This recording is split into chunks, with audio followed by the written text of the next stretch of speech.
Welcome to Mission Critical, a podcast about the big picture, the purpose, and the values that drive today's most game-changing companies, entrepreneurs, and leaders.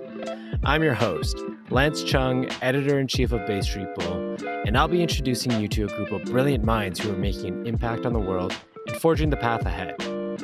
While they may all be very different from one another, the question remains the same. What's your mission?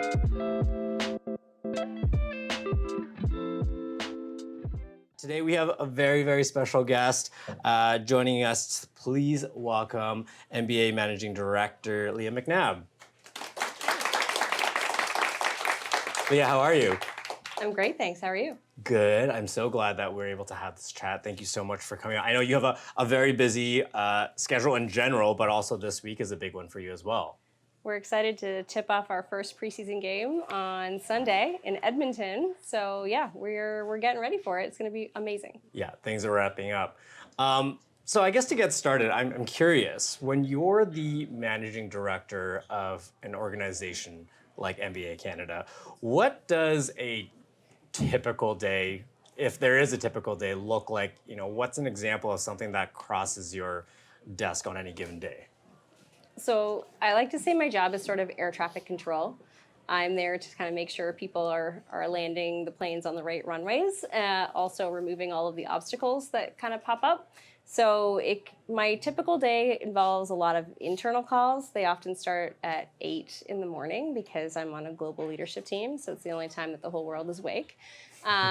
Usually not me, but now me. That's the one thing I would change if I could about my life, is start later. But anyway, I do things like this. So, talk about not just my career, but our business and, where it's going, which I love. I have lots of partner meetings. So whether that's a pitch, a negotiation, kind of just trying to drive the business forward. And so there is no day that is totally typical, but I love the variety of it and how, no day feels the same. That's part of the allure of the job. Yeah, I can imagine that when you're even working at NBA Canada as an organization, that no day is the same. Every day keeps you on your feet and on your toes, and you're doing and navigating different hurdles or different opportunities on any given day, which makes it super exciting. Yeah. So your LinkedIn profile says that you've been with the organization since 2005. Looking back, what have been some of the biggest ways in which NBA Canada and the culture of basketball have evolved since you joined? Ooh, that's a good question. It's funny. The culture of basketball has always been something that's been attractive to me. In part, I think as a child, I would have kind of immediately associated it with like the street cred of the apparel. I remember stealing my older brother's Bulls starter jacket when I was like in the 4th grade, and everyone was like, cool jacket, and that kind of was like, ooh, yeah. But over my time at the NBA, so over 17 years now, we really have focused a lot on employee culture in a way that didn't exist when I started. So when I started, it was kind of maybe, I don't want to say a tougher place to work, but likely a tougher place to work. People were a little bit hard on each other. You had to prove yourself to kind of get going. Now I think we're a lot more inclusive. We're a lot more understanding, and we actually take time to train people, which, crazy thought, but should happen. Wild. Yeah. But it's a really wonderful place to work, and it's a place I'm proud to spend time because I do feel like I get to live my values every day at work. And that is definitely something that I want to expand on in the conversation as a major theme. But did you always know that you wanted to work in basketball, in sports management, in leadership? Is that something that you knew from and had kind of like a linear path from when you were growing up? No. So I wanted to work like in the West Wing. I liked that TV show, and I thought I'd work in politics. So I did do that for a very short period of time, realized that sometimes the thing you think you want isn't really the thing you want. Yes. I had a short stint in film. I love film. I kind of wish I maybe some days could have made that work, but I was like the one kid that didn't fit in there. And so after basically failing a bunch of times, I ended up meeting the marketing manager, I think, or director of marketing at the time at a Toronto International Film Festival event. And I Still don't know what really possessed me to do this, but I immediately pitched myself and I said, I'd be perfect to work for the NBA. It's a fantastic brand. I love your commissioner. Like I went on this big long thing, and it happened that he was hiring a like entry level job. So I pitched myself hard and I got his card and I applied. I didn't even know what the job was, and I had already applied. So he sent me the job description the next day, and I realized I had none of the qualifications for the job, but I was like, what do I have to lose? I'm just going to keep trying. He was not calling me back. So I called him, and every day for like 2 weeks until he agreed to at least have me in for an interview. And so that's how I got my foot in the door. I love that because, even if on paper it looks like you're not qualified, there are ways that you can champion yourself and get yourself in front of someone to really talk about, either the soft skills or the leadership skills or whatever it is that makes you the right fit for what someone is hiring for or is looking for. How did you really pitch yourself when you saw that the qualifications were not necessarily lined up? So I knew it was an entry-level job. So I kind of felt like, the fact that I'd never worked at a sports agency or I hadn't worked for a franchise didn't really matter. They had listed all the skills they were looking for, and I had examples of times I could demonstrate all of those skills. So I really went skills-based examples. I prepped really hard, really, really hard for the interview. Like I learned the starting lineup of every single team. I learned the coaching staff. I memorized things that were completely unnecessary, but I didn't know what they were going to ask me. So I went way beyond the prep that would be required. And one of the things that they said to me after the interview process was that they felt like I interviewed them as much as they interviewed me. And because I really wanted it to fit. I wanted it to be a place I felt like I could, have an impact. And the 2 jobs I'd had up until then hadn't felt that way. And that's what I wanted. I mean, you get one life. Yeah.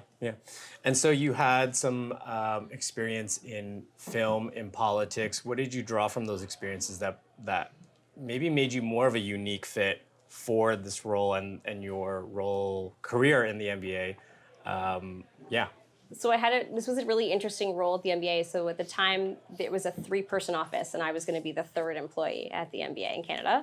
And the job was essentially account management for sponsors, and then the other half of the job was merchandising. So you had to have a bit of a creative eye. You had to be able to attention to detail, pay attention to both contracts, but also the artwork that you would get to make sure that it fit all of our logo standards. And I think they were having a hard time finding a candidate that could do both things because all of their candidates were already in the space and so had already specialized or had already, kind of developed clear skills, and I had sort of developed a bunch of skills that really didn't fit any lane, and that was what was good. And I think that that's what young people should do in some ways. I don't know that many young people that know exactly what they want to do for the rest of their lives when they're like 16, 17 years old. And so some element of experimentation is really great.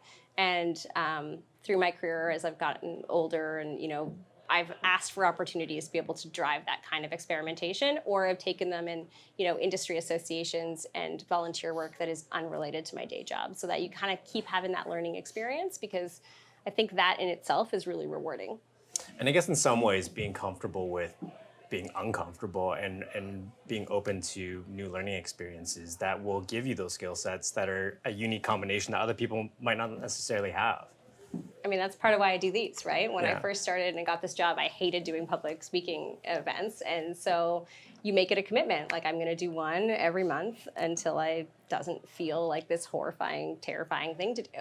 And it doesn't anymore. So in case anyone's wondering, but that's part of it. You got to embrace the uncomfortable. And I personally have a lot of curiosity about lots of things. So I love learning about lots of different things, and I will not master them all, but there's a few that I will choose to try to master. So you talk about the evolution of the culture of basketball that you've witnessed, and a lot of it has been about the internal culture changing as well. When you took on the role as managing director at NBA Canada, what kind of vision did you have, or what kind of impact did you want to make that was not necessarily already there, or was not strong enough and didn't have enough of a presence, I guess?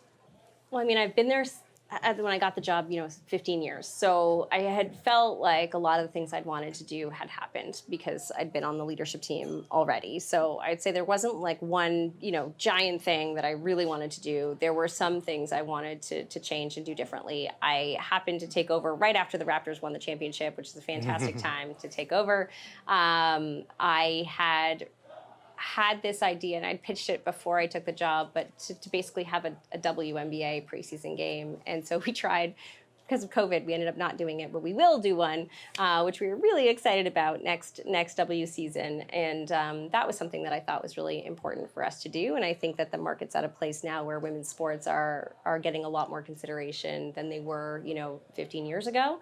In some ways, I see a lot of parallels to the kind of business response I was getting 17 years ago when I started at the NBA to the WNBA today. So that is really exciting for me because I can just see we've had exponential growth on NBA, and I can see us mirroring that on W over the next decade, and that's really exciting for me. I'm really inspired by all of our athletes, but our WNBA athletes in particular are just absolutely incredible humans.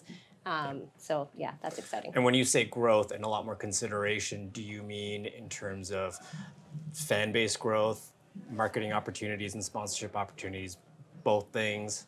Across all of those things. So people that say they're a fan, people that watch the games, brands that spend money with us, merchandise that we sell within Canada, folks that follow us on social media, all of those metrics, all of those kind of things we can track, all of those have had exponential growth, and that's incredibly exciting. Mm-hmm. Now, when you hear a word like innovation, how does that fit within the NBA Canada? What does innovation mean to an organization like yours? So innovate with intention is one of our 4 values at the NBA.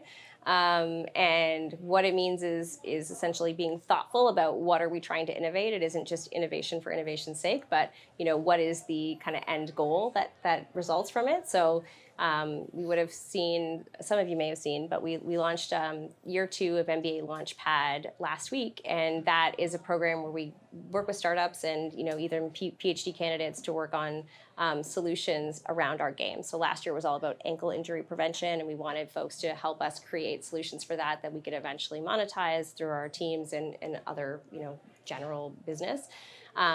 This year we're focused on 3 different things, including some business things. One of them that's really cool from a business perspective is just the in-seat experience. So when you're at a live game, how do you make that in-seat experience more compelling? If you're watching a game remotely or via stream, how do you make that more compelling? So there's a whole bunch of really cool opportunities where we look not just within the NBA, but to third parties, to places where we can take equity stakes, where we can incubate talent, et cetera. And so there's a lot of opportunity within just the concept of innovation, and we look at it differently depending kind of which of the many verticals we're talking about. Yeah. And so I want to rewind because you mentioned that you took on the role right around the time of the NBA championship, bringing it home to Canada and to Toronto. And then, of course, we go into 2020 and you go from this like really incredible high to this kind of unprecedented time, the pandemic, and what that meant, what sports meant, and what the culture of sports meant. How did you navigate that experience in that new role, relatively, and understanding how you wanted to cultivate the experience for, I guess, players and fans and also partners? So it was a really difficult time at first, from the standpoint of I was still kind of getting my sea legs in the role. But also, we were all of a sudden at home. I have 2 kids, so one of my children was in junior kindergarten at the time. Trying to virtual school someone who can't read is really, really hard. And that was basically hellish. Like I remember at some point doing a call from like the inside of a closet, and I was just like, I don't know what they're doing. I threw snacks at them and the TV is on. Like it was bad. And so there was that element, trying to figure out how do we take game production, what used to be a whole bunch of people in a live truck, to a whole bunch of people's homes, and figure out bandwidth and figure out all of these uplink, downlink things I never wanted to know. I learned during this period, and then there were the benefits of it, which was I was on this international leadership team before the pandemic. All of our calls were audio calls, so conference calls. So picture joining a call with 6 men. You don't know who's talking at any point. People are frequently talking over each other. And then the call ends and you're a bit confused. Like you're like, I don't know who said what. I'm not really sure who that update was for. I don't recognize anyone's voices yet. This is really awkward. Not sure what I'm supposed to say on these calls. And then all of a sudden they went to Zoom and you could see everyone. You could see everyone in their homes. People were all of a sudden so much more empathetic because they recognized, like my kids joined half of my calls. Like it was got to be ridiculous. My boss is the deputy commissioner, and I remember the first time it was like my youngest son like climbed on my lap in the middle of a call, and I was like, I'm mortified. And he's like, hey, buddy, how are you? And I just like a good reminder that we're all human. A humanizing experience. Yeah, I loved it. So there's some really great parts of it. It was really hard, but it was not what I signed up for. Yeah. I think everyone can definitely attest to that. And community is such a big part of sport. Whether you're talking about the fan experience or athletes talking the shared experience that athletes go through as well as management. What are your goals around building and cultivating a passionate and engaged fan base? Because there's a lot more competition to get people's attention, to get people locked in and engaged. So how do you do that now in this era? I mean, that's a huge part of what we do every day, right? Trying to drive new fans, to get them further into the fandom funnel. There's an example maybe I could share from last season. So last season was our 75th anniversary, and we wanted to share the history of all the moments in Canada's history that were relevant to the NBA and celebrate them with fans. But, we're trying to make sure it was relevant for both that avid core fan that probably knows all of these moments, like can recite the stats tied to them. And then also for sort of the casual fan that, learned to love the NBA maybe during the Raptors run, but don't have a deep history or tie. And so we were trying to make it relevant to both. And we decided we would take 13 moments in the 75-year history that were, tied to the NBA and make physical products. So limited run, 75 units of each thing. We created them, we sold them. We sort of tried to replicate the shoe drop online. So, get your moment of history, take it home, be part of, the NBA's 75 years. And that was for the avid fan. For the casual fan, we made 130 pieces of content. And so we put those out on social media, we put them in TV, we did Ashton, who's in the room, did a massive earned media campaign so that folks would learn about these moments in history to be proud of. And so that was an example where, it was successful because we're always trying to kind of skirt that line of how do you overserve your most avid fans, but then also give casual fans enough to make them want to come lean in and do more. Right. Celebrating your super fans, as we call it in our office, but also trying to engage with the people that you can turn into super fans as well, right? Yeah, absolutely. So that's our every single day challenge, and it's something that lights me up. What kind of responsibility do you think an organization like NBA Canada has to its community, and what kind of commitment do you make to yourselves and the community? So I think we have a huge responsibility because, professional sport means more than it should maybe in some ways. I always kind of joke with my team when things get tough that at the end of the day we work around a child's game, and we should kind of keep that levity of this is play, and that is something that helps kind of take the rough moments and make them lighter. But when it comes to community, there's really three things that we're focused on. We're focused on mental health. So, during the pandemic, mental health was a huge piece, but it's always been there, and it's something that folks don't talk about quite enough. And so we have partnerships with, whether it's Bell Let's Talk Day, our Mind Health website, or Kids Help Phone. That's one of them. The other one that, is I don't want to say newer, but it is newer, is really a commitment to economic equity. And that one's really about changing the face of our industry. So it's about providing paid opportunities for folks to work with an MBA brand to increase their opportunities to drive business. And so taking folks that are underrepresented at that first rung of employment, mostly creatives, and trying to build their portfolios by giving them MBA commissions. And that's something that we're really proud of, and something that we think is really exciting because that's fun work that we do anyways. And then the third one's legacy projects. So that has come to life often through court refurbishments or other places where kids can play. And so those are kind of the three areas where we spend our time. We're a pretty small office still. We're only about 21 people. And so we have a limited amount of time, and we want to spend it in places that we think excite our team, but also make us feel proud to work there. Yeah. When I was doing my research for this interview, it happened on an interview that you had done before, and you mentioned previously that the power of the NBA that sets it apart from other organizations in sports is its ability to change social conversations. Can you expand on what that means? I mean, this is part of what made me love the NBA as a kid, too. So I'm the youngest of 5 kids, which means I never got the remote control. I never got to decide what was on TV. So when I was like 5 or 6, I probably would have picked like My Little Pony or something.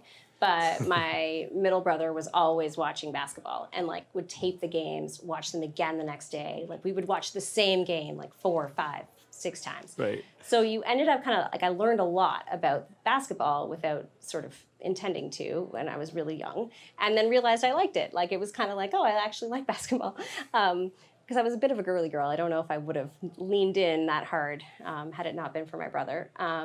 And he it was during that time when, I will never forget sort of the press conference of Magic Johnson saying that he was HIV positive, and, David Stern like hugging him and saying, we're going to find a cure for this in our lifetime. And it was such a powerful moment. And I remember I was a kid, but I remember watching it and thinking like, wow, they just did something that no politician could do.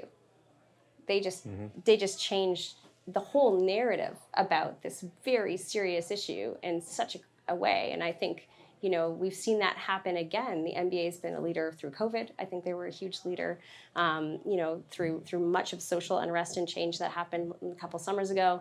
And that's something that is the kind of responsibility that I think that we all feel. So not just employees of the league, but also, the players, the coaching staff, everyone. We all understand that it's more than the game.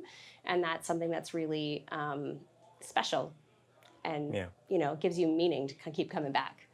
Yeah, definitely. I mean, there are definitely those who would be purists and say that sports should be its own arena and it should be a vacuum and nothing could, politics should not intersect with it. And then obviously we've got a long track record of where politics and culture intersect with sport, and there's a larger conversation to be had about equity, about, things like we're dealing with today, like the pandemic, social movements, Black Lives Matter. So what are the conversations that you're having today that are really important to you as an organization, and also you as the leader of that organization?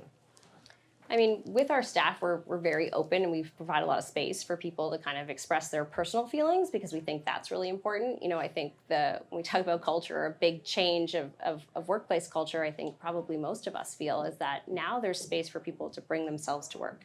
Whereas in previous eras, maybe that wasn't there. And so we do make a lot of space for that. We take time to learn about things. We're not experts on every issue, and we know we're not. So we invite people in to kind of, explain, help educate us on things we didn't know. I think that most people that are aware of all of these issues that have been happening have had to do a fair amount of relearning or unlearning, things that maybe they didn't learn in school. And so we've taken that approach as we every holiday that comes up, whether it be Juneteenth or National Indigenous Peoples Day, we've been looking at, what did we not learn about and who didn't we celebrate as kids growing up that we should be, and like we've researched that and then presented it to each other, and things that are not tied to our direct metrics, but that matter to our objectives and our worldview. And then we've done some very explicit partnerships where we're helping nonprofits promote themselves and sort of drive awareness. And so we focused on areas that are closer to our industry. So we focused on the Standard, which is for Black women in marketing. We focused on WISE, which is Women in Sport and Event. The Black Talent Initiative. We've created a 1-year internship so folks can learn all about the industry of sport, meet all of our connections, and then graduate on to a full-time job. So our first graduate actually has a full-time job at FanDuel, which we're incredibly excited about. And I'm like really proud of that one because I absolutely loved our candidate and we wanted him to work for us full-time. And we offered him a full-time job and he turned me down. And I'm proud because he turned me down because he was like, I really want to work in social media and this job's in merchandising. And I've learned through this 1 year project that like merchandising is great, but like this is my passion. I want to be in social. And I was like, the fact that you have the confidence to just be like, sorry, NBA, I don't want you. Yeah. I was like, I've never been prouder. And it was like, that I think is life-changing. Like that Very is rewarding. something that is for both of us. Like, and you know, and so our newest candidate just started, and it's just an incredible way for us to use in very small doses, but the influence that we have to make, positive impact. Yeah, very rewarding. Now, correct me if I'm wrong, but you're the first woman to be in the role, or in your role at the NBA Canada, but there's still a lack of representation when it comes to women in senior leadership roles across the board, not just in NBA Canada, but organizations in general. How can organizations like NBA Canada do a better job of hiring and promoting into these roles? Because it's proven, and it's a well-known fact. It doesn't need to be kind of, I guess, proven, but the more diverse people you have on your team, the more diverse perspectives you have, and the more diverse ways that you're able to tackle problems and also build a business. So, I think that people need to have explicit people goals in the same way that you have business metrics. So one of our people goals is to be representative of the city of Toronto. And so we have 60% women in our office, and we're not quite, but we're almost at 50% people of color. So that's the goal, is to be representative of the city that we're based in. And it doesn't happen by accident. You have to be purposeful. So about both where you're searching for candidates, where you're asking for resumes, where you're networking. It can't all be the same types of places. You can't be hiring people from all the same schools. Like it is, you actually have to try hard to get there. And I think that's where some companies fall off, is they just don't want to, or don't have the time to put in the effort. I don't know. I don't think it's that much effort. And then once you have a diverse team, you're also getting, other organizations and groups and things brought to your attention that maybe you didn't know about, and that is fantastic. And so I think you have to really plan for it. I also feel like differentiated development is a great idea, and it's something that we have been testing at the NBA. And so what that means is I'm sure lots of companies have, employee resource groups for various, affinity groups. We have probably all of them you can imagine. There's a women's group at the NBA. I've belonged to it, forever. But they offer specific training courses, connections that help you understand as a woman, like what are the things that you may not naturally want to do because you're socialized differently than men are. And then similarly, we have a program. One of the women on our team is in the McKinsey Black Leaders program. And so that's specifically tied for Black women to take them through to the next level and aim to get them promoted and, arm them with the skills for management. We have a similar program in place for Asian folks, and then we're testing another one that's really a sponsorship program that's intended for women at the VP level to try to get them to the stage where they'll be at, the kind of reporting into the deputy or commissioner. Yeah, so, and decision-making roles that can then have a ripple effect downwards as well. But it's a lot of work. Yeah, it's a lot of work, but it's work worth doing. Absolutely, yeah. Obviously the world of sports offers a lot of great lessons in leadership, both on the court and off the court, or the field or the rink. What, from your experience, is an example of great leadership? What does that mean to you, whether you're seeing that being embodied through and manifested through an athlete or someone on your team? What does that look like to you, and what's the common denominator? So I've always respected and admired leaders that listen at the front end, that really understand sort of what's happening on the shop floor, for lack of a better term, have the empathy to put themselves not just in sort of their employees' shoes, but all of the stakeholders that might be, because, sometimes as a leader, you've got to make a decision that's not going to make everybody happy. You should know what the ripple effects are going to be for each of your stakeholders before you kind of get there. And folks that have that ability to kind of put themselves in context and empathy, I think, are really interesting and special leaders. But I also really respect a leader who just gets out of the way. Like when your people know what they're doing, like just don't let them go. Let them do. Yeah. And you see that sometimes on the playoffs. Like when things get nutty, like coaches are just like, we're just going to let them play through this. Right. And I love that. Yeah. I'm curious, how long did it take for you, as you've navigated your career to understand your voice, your values, and the impact that you wanted to make? Did you have a good idea of that at the start, or has that been a journey to understand what's important to you and where your voice, how you want your voice to be heard? So I think I was really fortunate. In my early 20s, I got involved in this mastermind group. So it was 8 women from totally different industries. We were all in our early 20s, and then a business coach. And we met every month for 2 years. There was programming, so it was, exactly that. Discover what are your values, how do you want to show up, and what are your gaps. So if you want to show up a certain way, but you're not there yet, what do you need to do to get there? And I really loved that experience so much that I hired that same business coach when I got to this job. And I work with her now.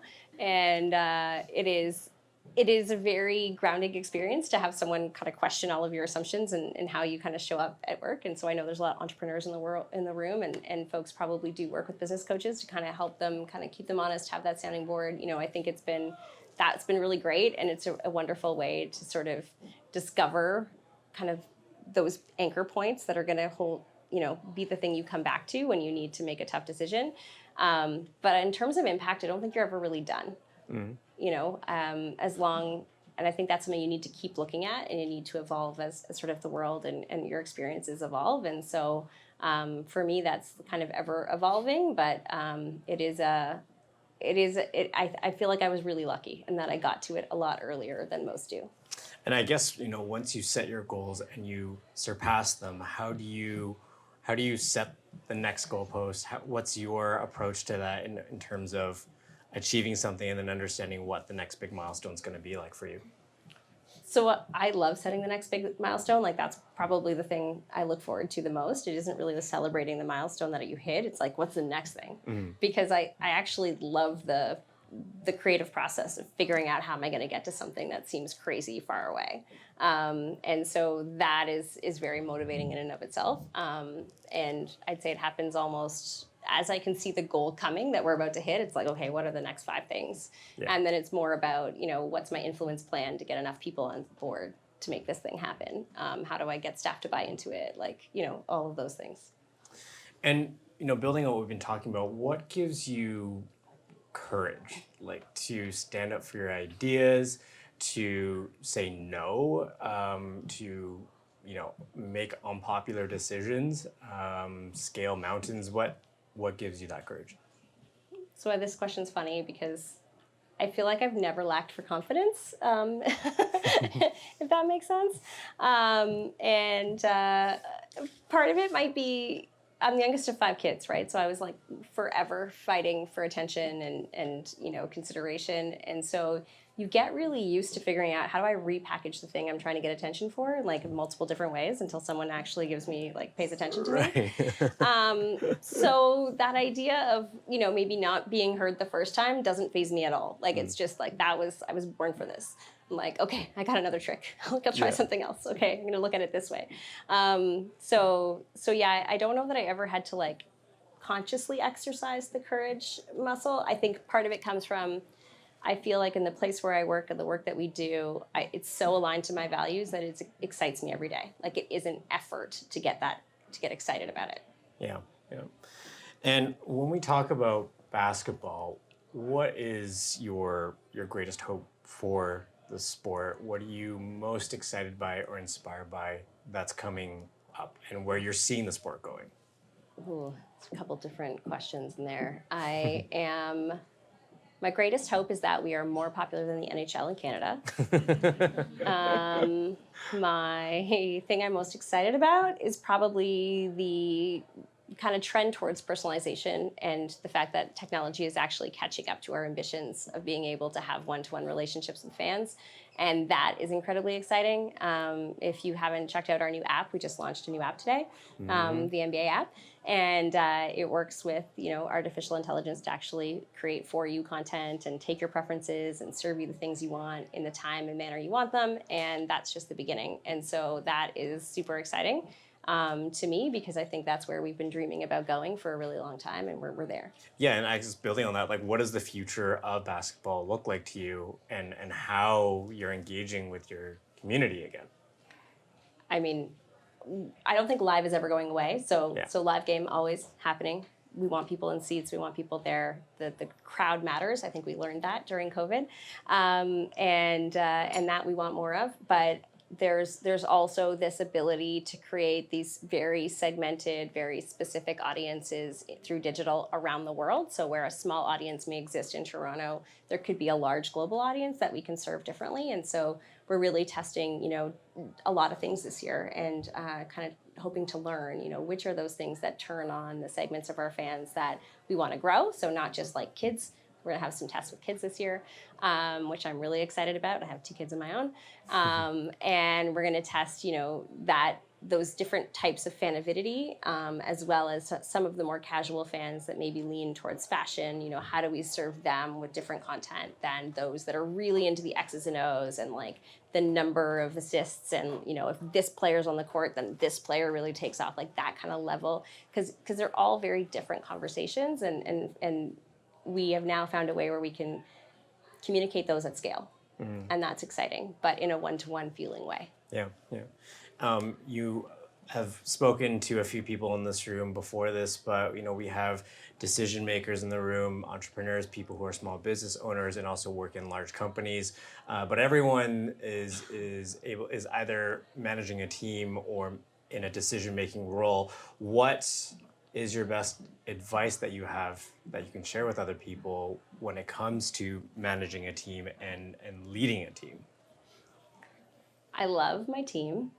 You have to work really hard to craft your team, and also be really honest about, what competencies do you need to build, and how can you make sure that you're providing kind of projects and work that tie to the things they need to grow. So we spend a lot of time trying to make sure the right work is going to the right people, both for developmental reasons, but also for talent reasons. And so kind of that mix. I feel like when you're a really strong people leader, you achieve, easily 100 times what you can achieve on your own, because you're achieving through others. If you can set a really clear vision and people understand what that vision is, then you can move mountains. And that's something that I've incredibly been impressed by in our own team, is that we took on 3 massive projects last year for the 75th anniversary with 20 people, and we did more work than most could possibly have done. But it was because they were fun. They were aligned to both what we were good at, and they had clear stretch goals for folks that wanted to improve. And so when you kind of line up that special sauce, like, you get all this discretionary effort, but you also get like a real feeling of achievement. And I think that people want that in their work. They don't just want to show up and clock in 9 to 5. Like, they want to feel like their time there mattered, because we spend so much time at work. Yeah, absolutely. So the podcast that we're recording this for focuses on mission and purpose and leadership, which we've covered. But at the end of the day, what is your big purpose and mission through your work that you're doing, but also from a personal standpoint? Yeah, so my personal mission is to sort of drive results while having fun, and making a positive impact on others. I like it. Succinct and great, straight to the point. Well, thank you so much for this wonderful chat. Very insightful. And you're so busy in the weather and everything, so I really appreciate you taking the time to chat with us in the crowd. So thank you, Leah, everyone. Thanks for having me. I also wanted to just also give a nice big thanks to Nature's Bounty Melatonin Gummies.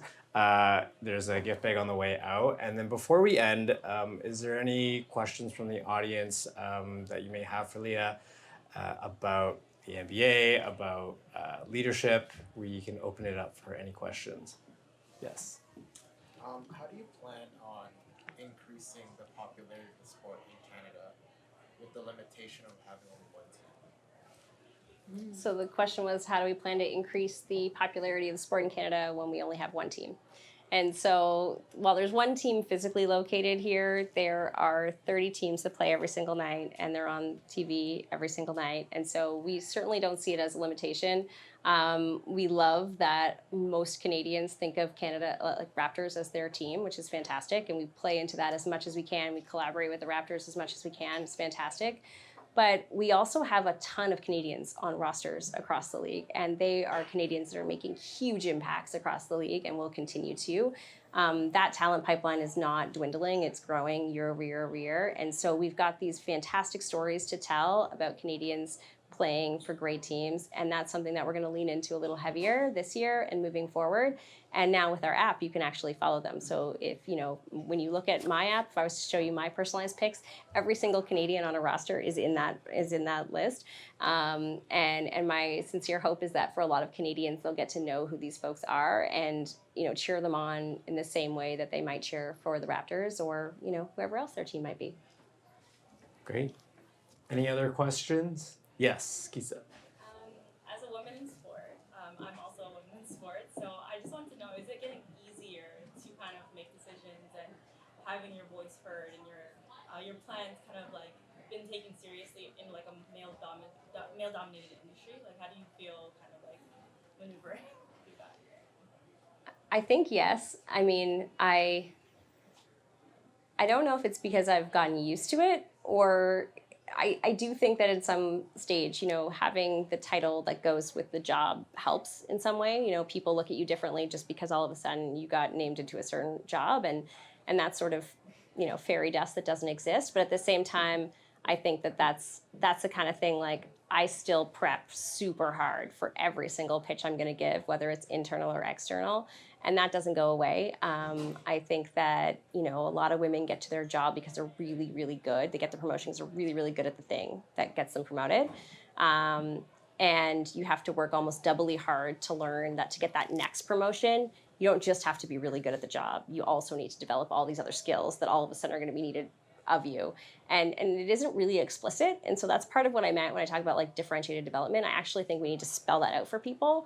I don't know if it's socialization or if it's a boys club thing, but like, men get it, and somehow a lot of women don't. And so a lot more explicit about it, and we share the kind of training that's required, and we're really upfront about, if you want to make it to a director level, here are the types of competencies you need to master. And you're not necessarily going to get all of those projects when you're at the manager level, but here are the opportunities for you to stretch, to try it, to, here are the courses you can take and we can pay for.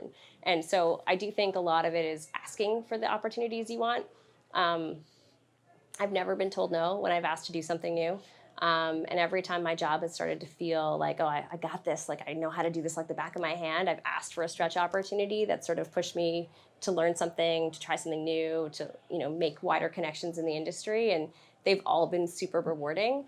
And so that's one of my like ninja tricks to suggest to folks is like, if you start to get to that place where you're like, oh, I don't know where else to grow, ask for a project. And half of mine, like one of the projects I asked for, can I talk about this for a second? Yeah, I feel of course. like this is, I'm going on for a long time, but was I wanted to do a partner summit that was about the future. So imagining like, what would sport and the role of the CMO look like 20 years from now? And so I spent all this time like with, folks that were specialists in artificial intelligence at McKinsey. I met with a bunch of futurists from like Singularity University. We brought all these really cool folks together for this whole day panel, and all of our partners went. And the goal was for them to look at us at the NBA as being thought leaders within the sport industry. And that was our ultimate goal. But the amount of learning and the networking that I did as a result to get to that day was crazy. And it was super beneficial to me because networking at the time was something I hated doing. And I learned how to do it better by taking on this project. And so it was kind of like a roundabout way of learning the skill I really needed to learn to get to the next level. And I also joke that like they just said yes to me like making up a conference about the future, but like it was amazing, and I loved it. And there are crazy things coming in terms of how the game will get presented and how how it will look and all of that, and that was really fun to learn. Great. Any other questions? Okay. Oh, yeah. So going back 17 years where you started, is there anything that you would do differently, especially right now being in your role? And if so, what would that be? There's so many things I would do differently if I was going to start over. One of them I wish I had known at the beginning was the sort of that I'd gone into like just work in general thinking I should treat everyone how I want to be treated. And then it took me a really long time to realize that most people aren't like me. And I was pissing them off or making them upset. And so I wish I had known that, like to ask, like, what are your communication preferences? So I would get a lot of feedback in my early days that I was very, I was either tough, direct, or curt. When in my mind I'm like, I'm just like straight to the point. But a lot of people want like the niceties and they want, like a lot of positive reinforcement, whereas I'm like, I don't need any of that. I just like have a really high motor. And so I had to learn that the hard way by like people being like, you're never nice to me. And I'd be like, what? So I wish I'd known that. Thank you. Great. Well, thank you so much for your time and for your insight. And thank you everyone for coming out. We'll be hanging around in the lobby for a little bit longer. And if you'd like to grab a drink or dinner, Cleo's been a wonderful host venue. So please feel free to stay and enjoy the rest of your evening. Awesome. Thanks. Thank you. Thanks so much, Leah. Yeah, thanks for having me.